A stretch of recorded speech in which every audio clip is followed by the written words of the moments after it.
370 ধারা বিলুপ্তির পর থেকে কাশ্মীর আবার স্বাভাবিক ছন্দে ফিরেছিল। কাশ্মীরবাসী হিন্দুস্তানের নামের জয়ধ্বনি দিচ্ছিল। সে কারণেই সন্ত্রাসবাদীরা পর্যটকদের ওপর হামলা চালিয়েছে। তবে প্রত্যেকটা রক্তকণার হিসাব হবে।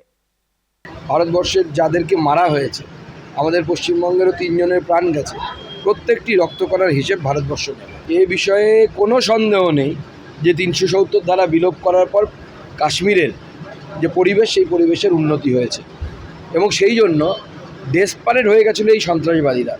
কারণ সন্ত্রাসবাদীদের এতদিন পর্যন্ত যে তাদের যে কাজ করার যে পদ্ধতি, তাতে দেখা গেছে তারা কোনো সময় ট্যুরিস্টদের উপর আক্রমণ করতো না, তার ফলে কাশ্মীরি মানুষদের ব্যবসায় অসুবিধে হতো বলে।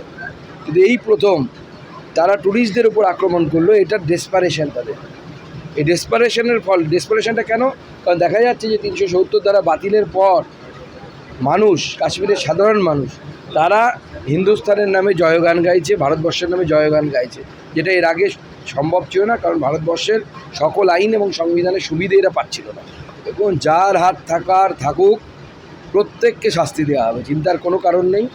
ভারতবর্ষ যা করার এমন অবস্থা করবে পাকিস্তানকে, সে সব ক্ষেত্রেই হোক না কেন, ভারতবর্ষের যারা নাগরিক তারা যারা ক্ষতিগ্রস্ত হয়েছে, গোটা দেশ আক্রোশিত, পুরো দেশ এর প্রতিবাদ করছে।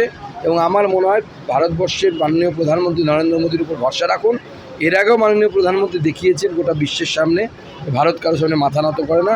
এবারও গোটা বিশ্ব দেখবে যে পাকিস্তানের কী অবস্থা করা হয়। তাহলে সে তো ভয়ে ওরা থরথর করে কাঁপছে, মিসাইল সব অন করে রেখেছে। চিন্তা নেই, আমরা যখন মারার তখনই মারবো, যখন তৈরি থাকবে না তখন মারবো। এখন মারতে গেলে তো প্রিপেয়ার্ড আছে, অল্প লাগবে। যখন এমন সময় মারবো, একটা থাপ্পড়ি এমনভাবে লাগবে যাতে অবস্থা খারাপ হয়ে যায়, বাবার নাম খগেন হয়ে যায়।